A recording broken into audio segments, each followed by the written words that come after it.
Fresh Morning. Fresh Morning. On va d'abord aller retrouver René Ruth. René Ruth qui est avec nous. René Ruth, aujourd'hui, dernier rendez-vous de la semaine. Dernier rendez-vous de la semaine. C'est jeudi. Aujourd'hui. Oui, donc...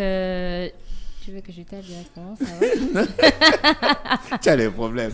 Dernier rendez-vous de la semaine. Qu'est-ce qu'on a au programme aujourd'hui, René? Aujourd'hui, on va parler de la généralité sur le Ndjembé. Oui. Donc là, on est chez les Omienais. Chez toi? Oui, chez moi. Parce que j'avais d'abord laissé ça. J'étais chez les Nebi, les Kota, et les Fans. Et puis là, je suis venue, j'ai regardé beaucoup de vidéos. Et puis comme j'ai déjà aussi vu comment ça se passe. Le Ndjembé, c'est mystique. Tu t'amuses à parler des choses.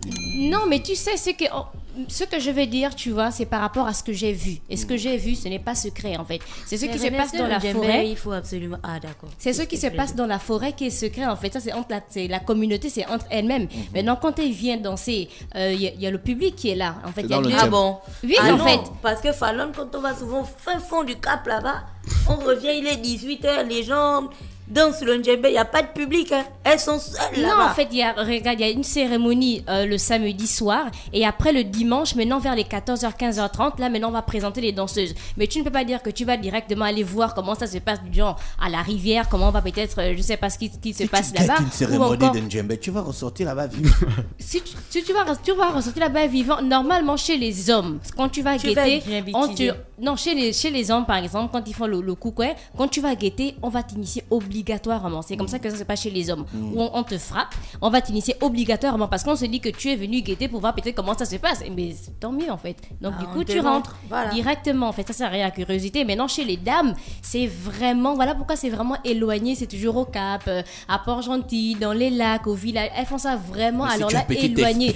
Ça, c'est le fin fond du Cap. Parce que marcher dans une forêt où il y a PAM qui vivent à des kilomètres, à 18h, il faut le faire. Mais parce qu'il y a des curieux, en fait. Il y a des gens qui me disent, oui, mais moi, je veux savoir ce qui se passe là-bas. Je veux savoir pourquoi il y a autant de mystères. Donc, je pense que c'est une bonne chose. Mais quand je parle de ce qui se passe, c'est par rapport aux cérémonies. Il y a les deux cérémonies, en fait. Le samedi, à partir de, on va dire, 22h, 23h. Et le dimanche, à partir de 14h. Là, ce n'est pas secret. Là, c'est public, en fait. Vu que vous avez la possibilité de voir des danseuses et de participer en jetant certaines pièces ou encore des billets. Fait le Luana Baro. Regarde, tu ranges ton micro, China. Tu ne fais pas partie de la discussion. Parce que je ne veux pas rentrer dans cette histoire. C'est là-bas qu'on dame ça, le Luana Baro. Non, de fraîche. Mais René, tu sais que le Ndjembé a cette réputation-là. Quand j'ai dit que les filles, on les croise à 18h à la tombée de la nuit, au fin fond, au Cap et tout. Tu sais très bien ce que ça signifie quand on dit à une fille, tu danses au Cap. Ah, tu sais ce que ça veut dire. Mais vous avez vraiment des trucs bizarres. Non, mais c'est des idées reçues, non? Il faut que tu nous expliques. Idée reçue, ce n'est pas forcément Luana Baro ou pas Luana Baro?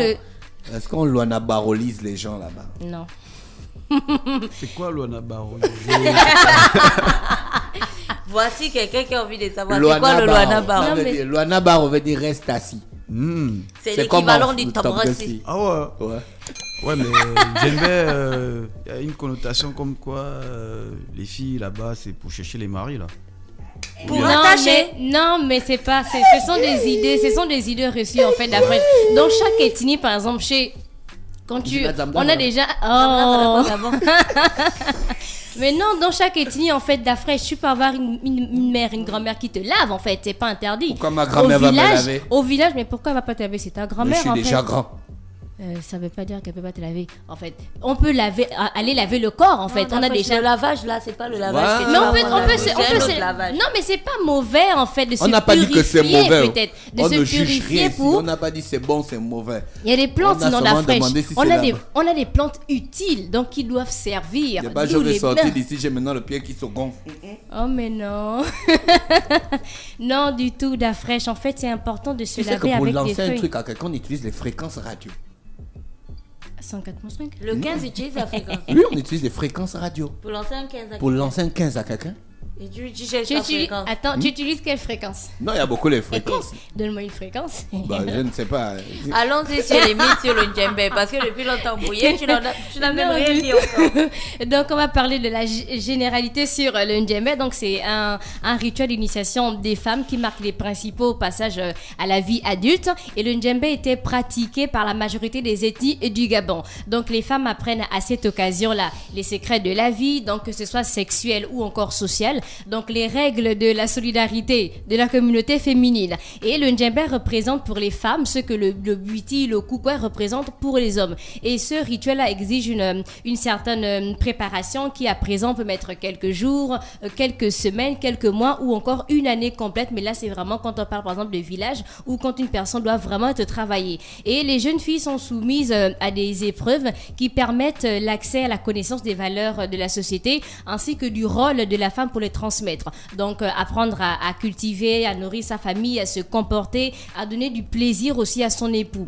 Et maintenant la vision de l'esprit d'une djembé et le mystère qui plane autour, on va dire le lieu, les rivières, la cérémonie même qui se passe dans la forêt, là ça reste secret et c'est autour de ce secret là que se tisse le lien qui unit la communauté féminine. Donc tu vas pas avoir une personne qui n'est pas initiée, c'est-à-dire que oui, en forêt ça se passe comme ça, c'est vraiment secret, ça reste entre elles. Et les cérémonies représentent les formes visibles de ce culte, mais le fondement de la croyance, ce qui donne essence même et lui insuffle la pérennité à travers le temps et l'espace reste vraiment invisible. En fait, ça reste propre à une certaine communauté. Maintenant, on a la préparation. Donc, comment ça se passe d'abord pour savoir que tu vas peut-être te faire aller initier autour d'une cérémonie quelconque. Bon, le djembé, tu as une tante qui peut venir te mettre un bout de, on va dire, de raffia, en fait, pour te dire que moi, je te tiens, je t'attrape. En fait, quand tu vas être prête, tu vas passer. Ou encore, tu peux aller directement vers la dame et dire que moi, je me sens prête, j'ai envie de me faire initier.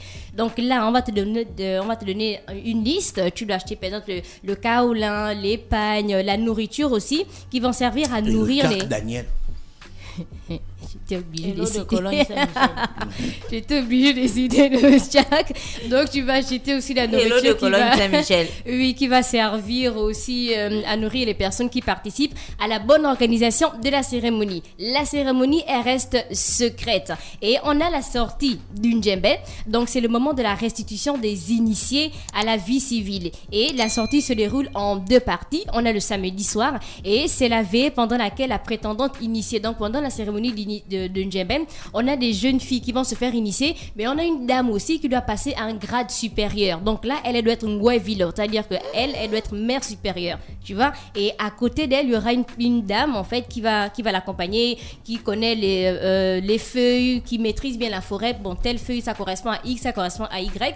Donc la Ngwevilo va se faire toujours accompagner de la Nchende. Et après, on a le dimanche dans la journée, c'est la cérémonie de présentation qu'on appelle le Njengo, de la nouvelle prétendante initiée et des nouvelles initiées débutantes qu'on appelle les Ironje. Donc les futurs initiés. Là, tu veux me dire qu'en après. Parce que toi, tu devais. J'ai bien prononcé. Donc, les futurs initiés vont rester dans un dortoir pendant 1h, 1h30, voire 2h. Et les anciennes vont faire le tour entre le dortoir en question et la forêt. Et on a la Ngwevilo qui est là, mais qui doit, en fait, elle va rester autour d'un mât qui va servir d'attraction spirituelle. Et elle va avoir plusieurs crises, elle va s'asseoir, se relever, et ensuite elle va aller à la forêt parce qu'elle va être attirée par une certaine force mystérieuse. Et au sortir de cette forêt-là, elle doit avoir des attributs, en fait, qui vont confirmer en fait son grade supérieur. Donc elle va passer environ 10, 15, 20 minutes et ces attributs-là doivent avoir une signification sur le plan hiérarchique et aussi rituel. Et cela peut être la couronne faite en brandy en fait, parce que les femmes là, quand elles sortent de la forêt, elles sont toutes vêtues de blanc, mais chacune aura un signe en fonction de son rôle, en fonction de sa hiérarchie, parce qu'il y a beaucoup de femmes, elles peuvent être une trentaine.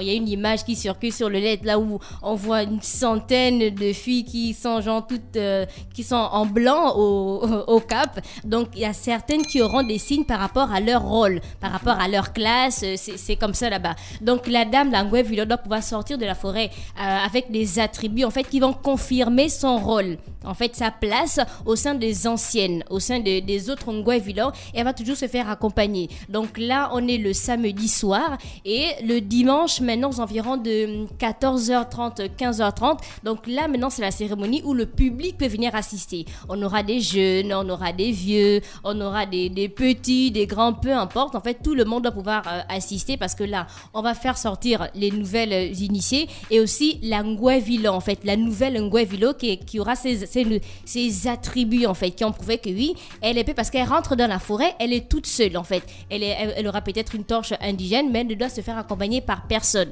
Donc, pour avoir ce grade-là, il y aura certaines épreuves, en fait, auxquelles elle doit faire face à côté des anciennes qui vont la surveiller. Et le dimanche à 15h, 16h, tu auras la cérémonie, donc les nouvelles initiées qui vont venir danser. Et il y aura toujours l'orego. Donc, je ne sais pas si tu as déjà entendu... Je connais. Oui, c'est vrai, toi, tu es un Brésilien, bien.